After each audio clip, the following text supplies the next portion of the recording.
In our last episode, we turned this shallow skeleton of a factory into this. We greatly increased the foot size of the factory, and with it added a lot of new production lines, including reinforced iron plates, rotors, motors, and stators. And with it, we even found the time to do a little bit of decorating. But it came at a cost, due to the sheer increase in production units. In the last episode, this happened.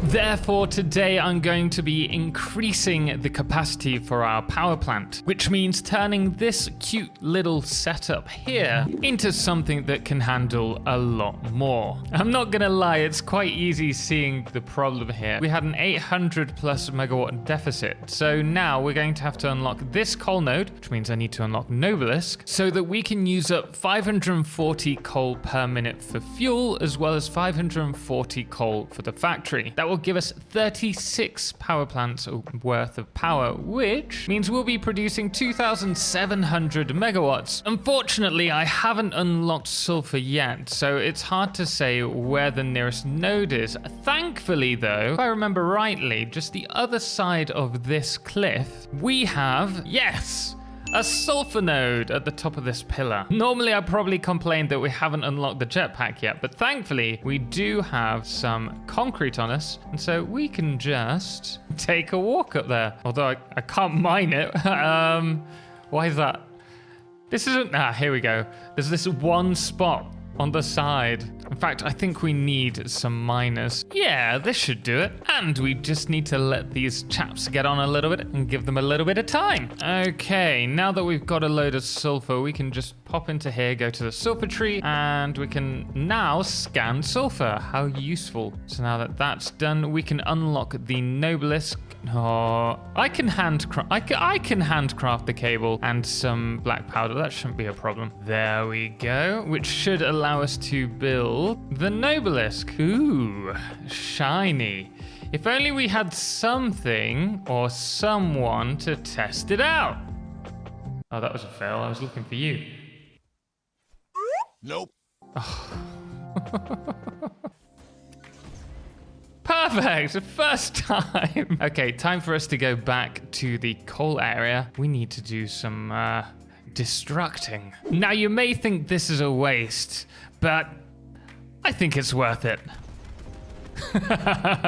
Okay, so we now have the next coal node unlocked, but the next thing that we need to do is to start laying out the foundations and another row of these coal generators just along here using our handy blueprints. I've placed the blueprint foundations along here, and I'm thinking about adding another one there. Don't think we have enough room for all 36 of the power plants here unless we cover the lake, and I don't really want to do that, so we'll probably end up placing a few behind. But with this being a blueprint save, we are going to be using our blueprints, and hopefully this will be relatively quick to do. I should mention, if you are interested in using these blueprints yourself, we do cover how to build them in the, I believe, the first episode actually, but we also have these as a bonus on Patreon as well, should you wish to unlock them without going through the hard work yourself. Looking at the space behind the first set of coal generators, I'm a little apprehensive. I don't want it to be really compact, so I'm not too keen on placing them directly behind the current ones, which means that all of that space is going to have to be cleared out. And if you ask me, there is only one way that this can be done efficiently,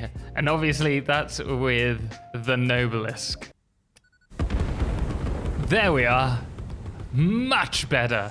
With the forest gone, I've been able to place down these foundations, and you can see how we've given several tiers scaling up. The next thing to do is to place the 2 rows of 8 coal generators along here. So we'll have one along here and then a second one just behind. At this point, I have placed down the coal generators, as you can see, and we've also added a little bit of detailing to the front of this. I do want to add more color to this. It's probably my biggest weakness when it comes to Satisfactory. Other than pipes, I'm pretty terrible with pipes as well. This is probably the neatest I've ever done them. But I do need to add color to this without using signs because I have a habit of just using them. So that's what we'll do later. But before we do that, we need to bring in some more water, which means I'm going to have to add more. But I do not want to fill this up. So I'm thinking if I overclock all of them to 300, we should have... Oh, and I also built that over there, the last 4 coal generators. Totally forgot to show off that. So we have 36 generators, each using 45 water, which leaves us with 1,620 water to be produced. Now, if we have 6 and they're running at 250% clock speed, that will leave us with 1,800 water. So that will be sufficient. The only thing is I don't have any power slugs. So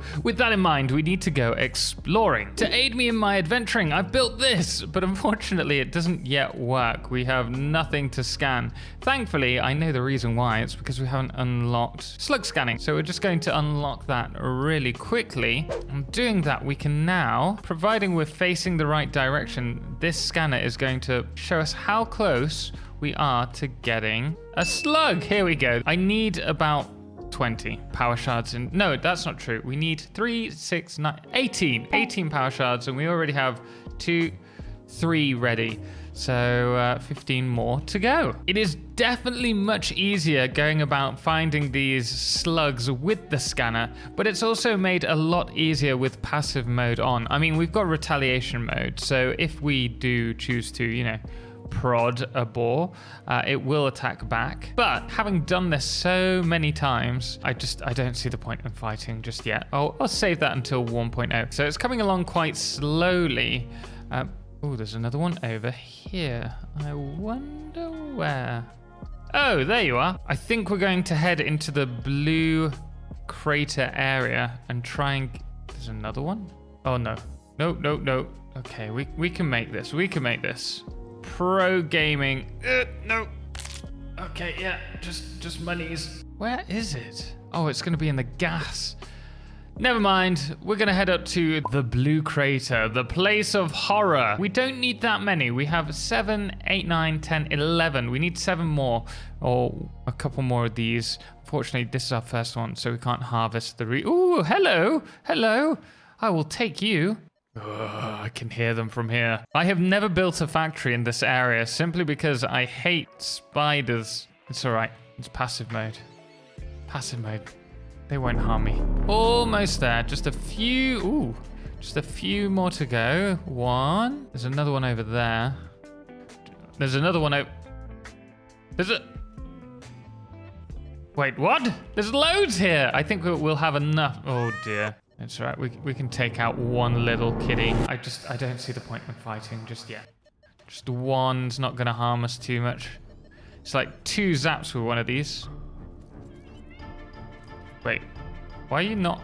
Oh, no, you're a big one. You're a big one. No, I'm going to kill you. Wait, I think you're still running. Oh, no, you're not. Oh, no.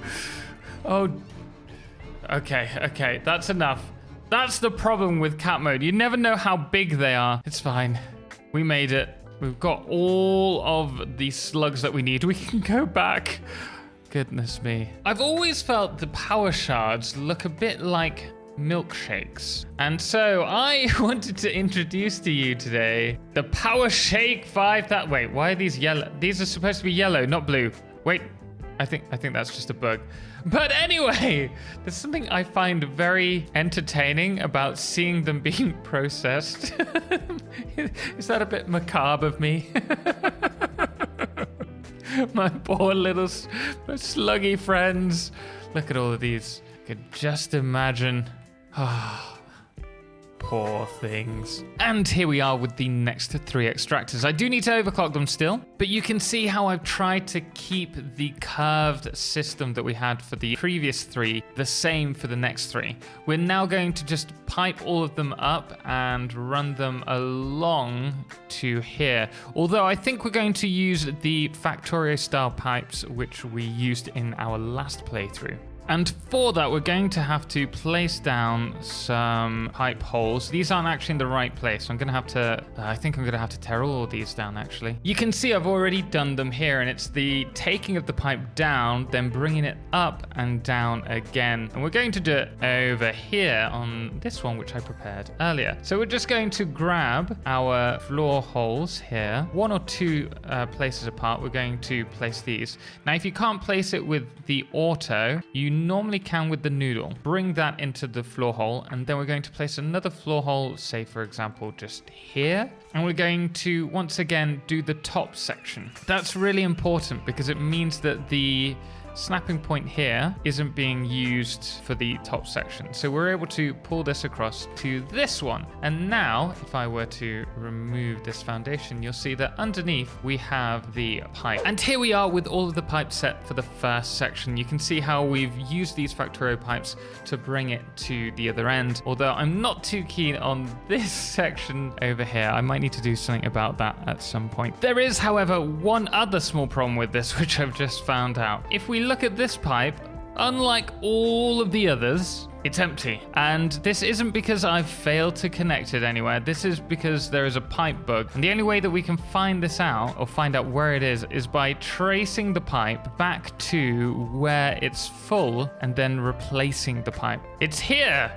This is where I find that it is not connected. So this is the culprit here. It's full, but it's not passing through to here. So we're going to do the same thing again. We're going to run that across to there, and then hopefully this time, there you go, we can see that it's patched now. With them all connected, I need to just quickly connect the pipe up there to these ones and do the same over there, and then we can work on decorating, which I'll do whilst I'm checking all of these pipes. I do not know though why I didn't just take that water extractor, and maybe even that one, and feed it to these ones and around in this direction, because I'm just running the pipes for miles underneath there and around to get to this side. Ugh. Funny thing, hindsight, right? With all the pipes now set up, the only thing we've left to do is wait for the coal to filter through to all of the power plants. And from there, we're also going to work on the decoration. That means the first thing that I'm going to do is to place down the foundations here so that we can grab these big concrete pillars, and we're going to run them all the way. You know what? I can make this easier on myself. I think it's this color. Perfect. Loving the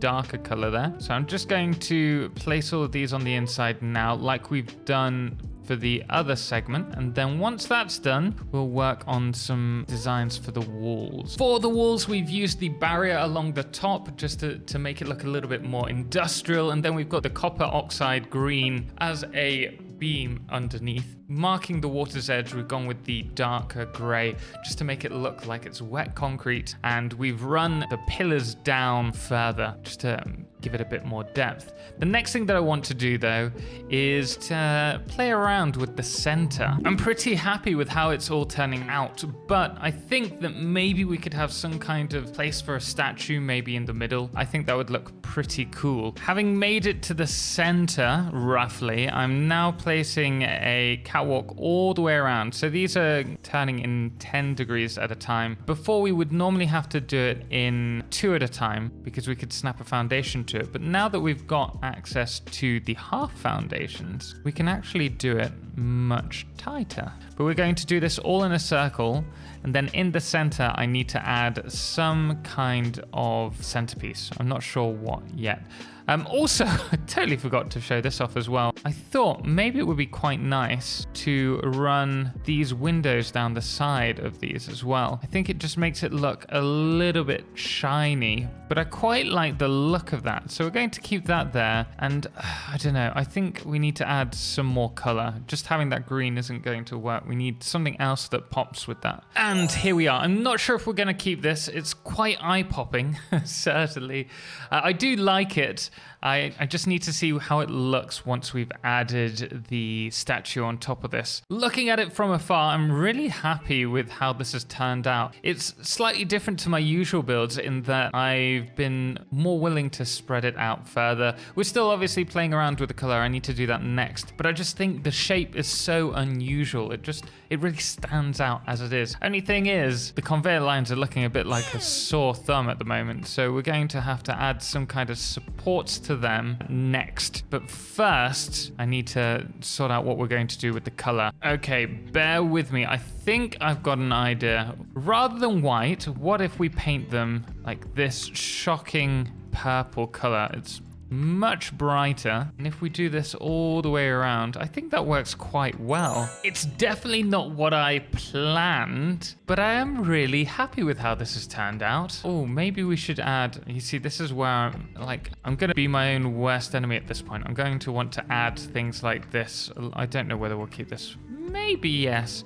But let me know if there's anything else you think that we should add to this, or maybe even in this area here. The last thing that I want to do was to start doing some supports. I think this is just something that will really make the build stand out that little bit more. And we'll do it 1, 2, 3, 4. Yeah, we'll do it up to here. So it looks intentional. It keeps to its theme. There's only one thing left to do as well, which is we need to connect the factory up. So let's do it. And I can safely say that yes, everything is turning back on and we've yet to hear that dreadful sound. Also, remember when I said in the last episode, maybe we'd have a problem with the speed of the belts? Actually, these are all working perfectly. So they're going to be giving us plenty of coupons while we're just working on the rest of the factory in the background. But I think the next episode, we are going to have to work with the storage. We're going to need a full-on storage area for all of our resources. But there we are, guys. I hope you enjoyed this episode. If you like what we've built here, do let me know by hitting the thumbs up or even maybe posting a little comment in the section below. Thank you so much for watching, guys. And if you're wondering what to watch next, why not check out my video on advanced placement tips in Satisfactory, so that you can do the curves like this, or maybe play around with your builds to make them look cleaner. But until the next one, thanks goes to all of our amazing supporters, most notably our Solar Eclipse patrons, James Owen, Fireflesh, Trebor, and Beowulf, as well as our Lunars, the Calamity, Ben, Star, Shoku the MN Wolf, and that dude AW, as well as our Blood Moon of the day, which today is the City Rat. Until next time, as always, ciao for now.